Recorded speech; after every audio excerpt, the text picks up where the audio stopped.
क्या भारत एक हिंदू राष्ट्र बनने वाला है? नेपाल में क्यों उठ रही है हिंदू राष्ट्र की मांग? क्या सच में अमेरिका की जगह रूस लेगा या भारत होगा विश्व गुरु? क्या कहती है अच्युतानंदन का भारत और पाकिस्तान के रिश्ते पर? कौन होगा 2024 में भारत की सत्ता का दावेदार? और क्या सच में अयोध्या नगरी में प्रभु श्री राम के आने के बाद स्थापित होगा राम राज्य? अगर आप भी जानना चाहते हैं इन सवालों के जवाब, तो आखिर तक बने रहिए इस वीडियो में। और आगे बढ़ने से पहले अगर आप श्री राम के सच्चे भक्त हैं तो इस वीडियो को लाइक करके चैनल को सब्सक्राइब ज़रूर कर दीजिए।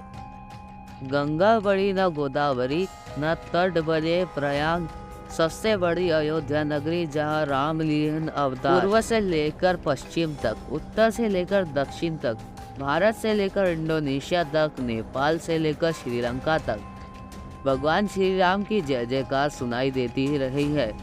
प्रभु श्री राम का तेज इतना तेजस्वी है कि जो भी श्री राम का नाम लेता है और उसके रोम रोम में जाग उठते हैं। उनका त्याग, बलिदान, शासन करोड़ों लोगों के लिए प्रेरणा है और पावन है उनकी जन्म नगरी अयोध्या, जो प्राचीन समय में भारत के 7 मोक्षदायित्व में से एक थी। लेकिन बदलते वक्त में पहिए से अयोध्या जैसी खुशहाल नगरी को मुस्लिम नगरी बना दिया गया। मुस्लिम आक्रामकताओं की नज़र लग गई अयोध्या नगरी को।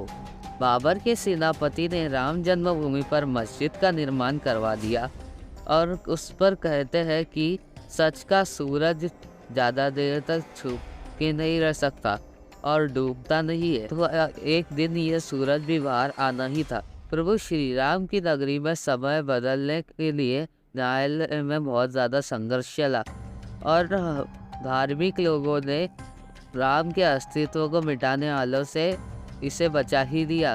कई लोगों ने कहा कि राम तुम्हारा बाप नहीं है, वहाँ स्कूल बनाने दो। किसी ने कहा कि मंदिर छोड़ शौचालय बना दो।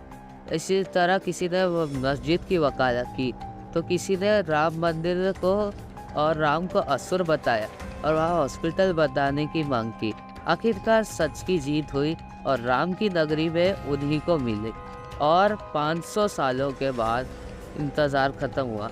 5 अगस्त 2020 को ख़त्म हो गया, लेकिन राम लला की नगरी उन्हें के नाम करने का सौभाग्य हिंदुओं को 22 जनवरी को मिलेगा, जब अयोध्या में राम मंदिर का उद्घाटन किया जाएगा।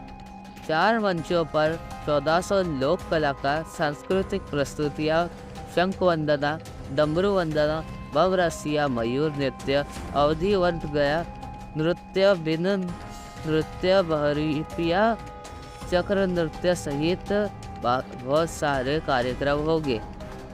और इसी बीच श्री राम की प्रतिमा गर्भगृह में स्थापित की जाएगी। प्राण प्रतिष्ठा के दौरान देश के प्रधानमंत्री नरेंद्र मोदी, संघ प्रमुख मोहन भागवत, उत्तर प्रदेश के राज्यपाल आनंदीबेन पटेल, सीएम योगी आदित्यनाथ व मुख्य आचार्य भी मौजूद रहेंगे और हजारों लोग इस दृश्य के साक्षी बनेंगे। अयोध्या सहित पूरे भारत में राम की भक्ति में लीन होगा, लेकिन प्रभु श्री राम की भक्ति में डूबे जाने से पहले हमारे लिए यह 5 भविष्यवाणियाँ जानना बहुत ज़्यादा ज़रूरी है, क्योंकि वह भविष्यवाणियाँ भारतवर्ष और हर भारतीय को प्रभावित करेगी। लेकिन भविष्यवाणियाँ के बारे में जानने से पहले लाइक कर दीजिए और चैनल को सब्सक्राइब कर दीजिए। दोस्तों, यह भविष्यवाणियाँ 500 वर्ष पहले उड़ीसा में जगन्नाथ जी के पास रहने वाले जन्मसंत अच्युतानंद जी महाराज के द्वारा की गई है। उनकी पुस्तक भविष्य मलिका में की गई है। बता दें कि संत अच्युतानंद जी ने द्वारा युद्ध, विस्फोट, भूचाल, महामारी से जुड़े ज़्यादातर भविष्यवाणियाँ की गई है। उन्हें कहा जाता था कि जब राम के ब्रह्म में ध्वज उड़ेगा तो भारत में राम राज्य स्थापित होगा। संत अच्युतानंद एक बहुत बड़े योगी थे और माना जाता है कि उन्होंने ताड़ के पत्ते पर ऐसे ही कई भविष्यवाणियाँ लिखी थी जो मौजूद समय में सच साबित हो रही है। पहले हिंदू राष्ट्र, उनकी पहली भविष्यवाणी के मुताबिक भारत को हिंदू राष्ट्र बनाने की मांग तेज हो जाएगी जब हम साल 2014 के बाद ही देख पा रहे हैं कि जहाँ पहले देश में विधर्मी हो रहा था पर कोई बोलने वाला नहीं था, वह आज देश में भगवा रंग और भगवान श्री राम की भक्ति में है। यह देश डूबता जा रहा है। सिर्फ भारत ही बल्कि नेपाल भी हिंदू राष्ट्र की मांग जोर पकड़ चुकी है। लोग सड़कों पर उतरकर प्रदर्शन कर रहे हैं और देश में सेक्युलरिज्म छोड़कर हिंदू राष्ट्र को घोषित करवाने के लिए काठमांडू में बड़ा प्रदर्शन किया जा रहा है, क्योंकि कहीं ना कहीं लोगों को समझ आ गया है कि सेक्युलरिज्म अंग्रेजों का दिया हुआ धर्म है और जो इंसान को धीरे धीरे खा जाता है। इसका उदाहरण है कि हिंदू का अस्तित्व आज से हजारों साल पहले था, जहां भगवा रंग दुनिया पर लहराता था। आज वही भगवा रंग सिर्फ भारत और नेपाल में सीमित रह गया है। ऐसे में सवाल यह उठता है कि क्या भारत एक बार फिर से हिंदू राष्ट्र बन पाएगा?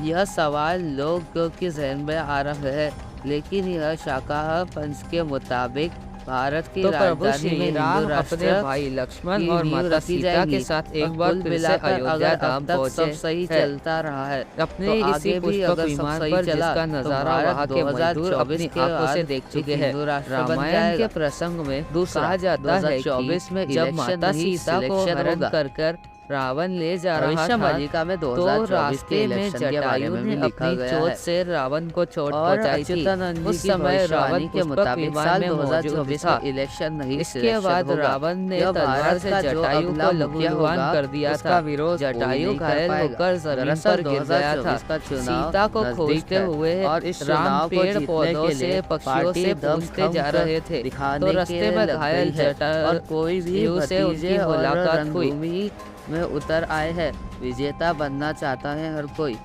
तो साउथ इंडिया को कोई अलग देश का दर्जा दिलाना चाहता है और कई लोग इसकी फिराक में लगे हैं। किसी ने राजनीति का नया मुद्दा काश तैयार किया है तो किसी ने महंगाई, गरीबी और बेरोजगारी की बात करता है और कोई जनता को लपेट रहा है तो कोई अपने कामों और बातों से लूट रहा है देश को। अच्युतानंद जी महाराज के अनुसार 2024 में सत्ता उसी की होगी जिसके विरोध में सब खड़े होंगे और जब ऐसा होगा तो समझ जाइएगा कि अब भारत विश्व गुरु बनने के लिए तैयार है। 3. भारत विदेशी से होंगे बाहर। भारत में कई ज़्यादा विदेशी रहते हैं क्योंकि भारत एक लोकतांत्रिक देश है। भूखे को रोटी देना और निराश्रित को आश्रय देना यह हमारे भारत का संस्कार है। पर कई अधर्मी लोग जैसे कि चाइना के स्पाई लोग या जासूस बांग्लादेश और पाकिस्तान के इंडिया में रहते हैं और यहाँ इंडिया में कांड भी करते हैं और इसके वजह से इंडिया को बहुत ज़्यादा तकलीफ होती है। साथ ही साथ रोहिंग्या मुसलमान जो एक बांग्लादेशी काफिला है वो भी इंडिया में कब्जा करके रह रहा है। अच्युतानंद जी का कहना है कि 2024 के बाद ये लोग देश से बाहर हो जाएंगे। 2024 के अप्रैल से लेकर 2025 के बीच में कुछ ऐसा होगा कि ज़्यादातर विदेशी बाहर जाएंगे जबकि जो बचेंगे उनको दफना दिया जाएगा।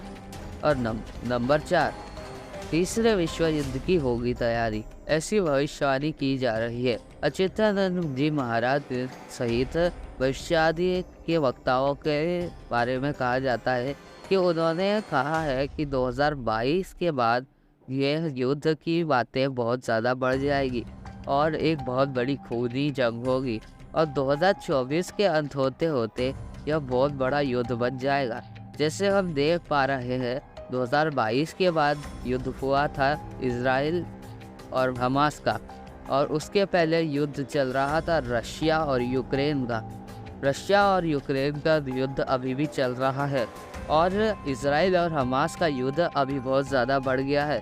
2024 में इजराइल और हमास के टेंशन के बाद यह युद्ध बहुत ज़्यादा बढ़ गया था और इस युद्ध में अच्युतानंद जी महाराज ने कहा था कि इस तीसरे विश्व युद्ध के वजह से दुनिया 2 गुटों में बढ़ जाएगी और लोग 2 गुट में सही में बढ़ चुके हैं, इजराइल और फिलिस्तीन।